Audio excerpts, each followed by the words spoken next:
Siapa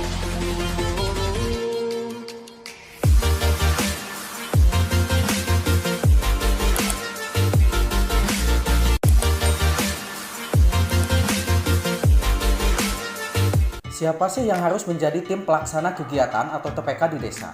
Jika kita membaca secara rinci di dalam Permendagri nomor 20 tahun 2018 tentang pengelolaan keuangan desa, di sana dijelaskan secara detail dan terperinci bahwa pelaksana pengelolaan keuangan desa atau biasa disingkat PPKD itu dijabat oleh sekretaris desa, KAUR, dan Kasih. Sedangkan untuk pemegang keuangan pengelolaan keuangan desa atau PKPKD dijabat langsung oleh kepala desa.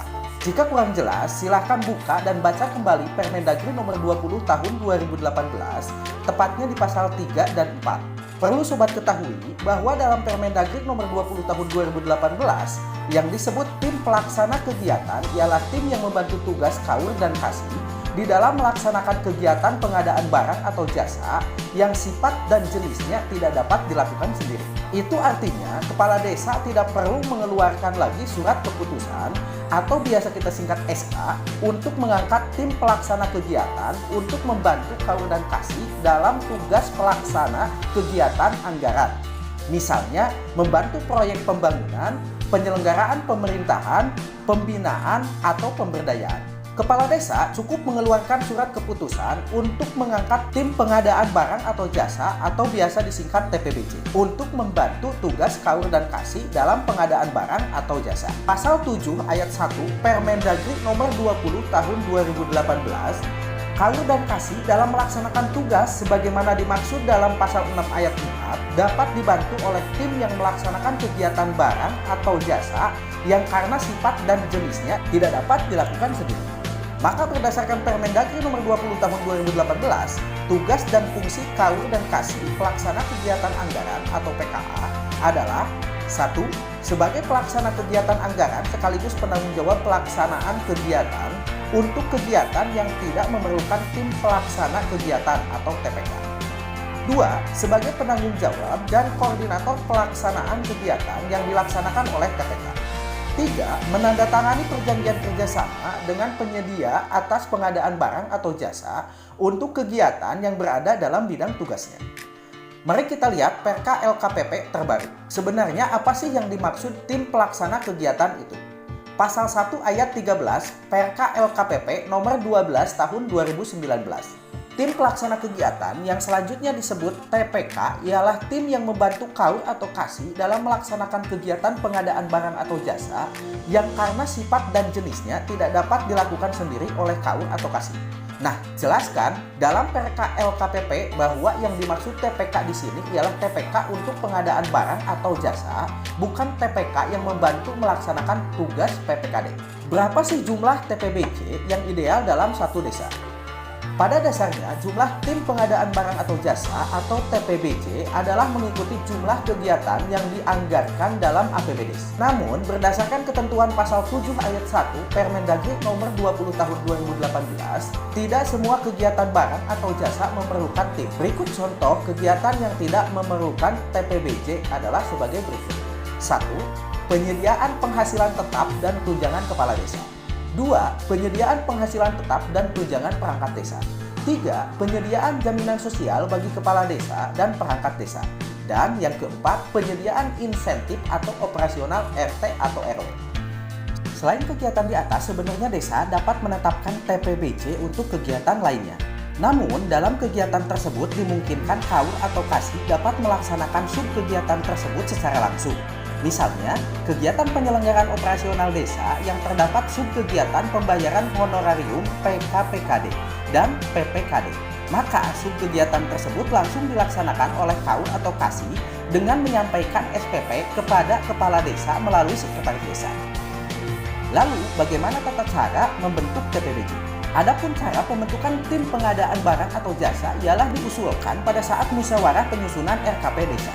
Ketika sudah terbentuk, maka kepala desa wajib membuatkan surat keputusan atau SK. Ketentuan ini telah diatur dalam pasal 7 ayat 5 Permendagri nomor 20 tahun 2018. Lalu terkait siapa saja unsur yang berhak mengisi posisi tim dalam pelaksanaan pengadaan barang atau jasa. Hal ini pun sudah diatur dalam pasal 7 ayat 2 Permendagri nomor 20 tahun 2018.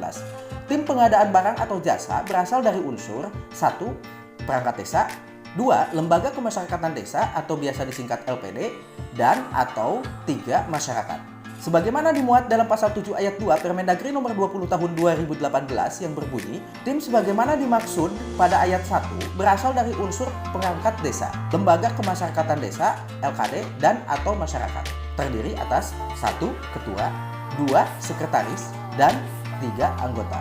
Selanjutnya, karena KAUR dan KASI sudah menjabat sebagai pelaksana pengelolaan keuangan desa atau PPKD, maka terkait siapa perangkat desa yang berhak menjadi tim pengadaan barang atau jasa seperti disebutkan dalam pasal 7 ayat 2, diperjelas kembali pada pasal 7 ayat 3 Permendagri nomor 20 tahun 2018. Jika kita telaah bersama, tepatnya di ayat 3, kita dapat menyimpulkan bahwa yang dimaksud unsur perangkat desa yang bisa menjabat sebagai TPBJ ialah pelaksana kewilayahan atau kepala dusun. Kemudian, terkait apa tugasnya TPBJ dalam Permendagri nomor 20 tahun 2018 tidak dijelaskan secara detail. Karena hal ini diatur oleh Perka LKPP sebagaimana lembaga yang mempunyai kewenangan terkait pengaturan pengadaan barang atau jasa di pemerintahan. Sebagai pedoman dalam pengadaan barang atau jasa di desa, ada beberapa Perka LKPP yang perlu kita pelajari, antara lain 1. Perka LKPP 13 tahun 2013, 2. Perka LKPP 22 tahun 2015, 3. Perka LKPP 9 tahun 2018, dan yang terbaru Perka LKPP 12 tahun 2019. Salah satu isi di dalam Perka LKPP tersebut ialah mengatur tugas kepala desa, KAUR dan KASI serta TPBJ dalam pengadaan. Untuk lebih jelasnya kita bahas bersama.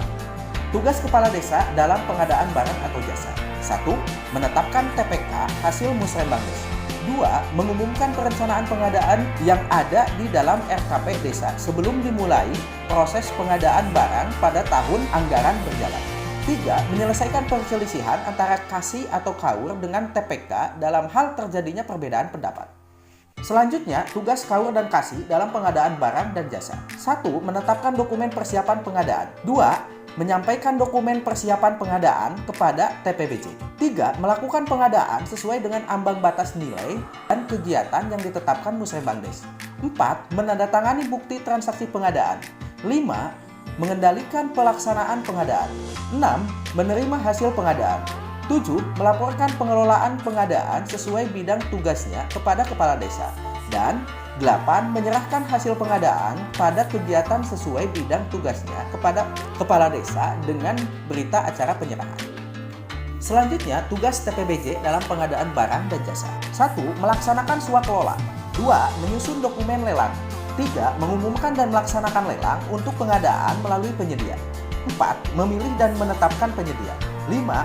Memeriksa dan melaporkan hasil pengadaan kepada KASI atau KAUR, dan 6. Mengumumkan hasil kegiatan dari pengadaan. Nah, itulah yang bisa kami sampaikan. Bila terdapat kekeliruan dalam penyampaiannya, mohon koreksinya pada kolom komentar di bawah. Bagi sobat yang kebetulan belum mempunyai contoh SK tentang pengadaan barang dan jasa, bisa download pada deskripsi video di bawah ini. Terima kasih.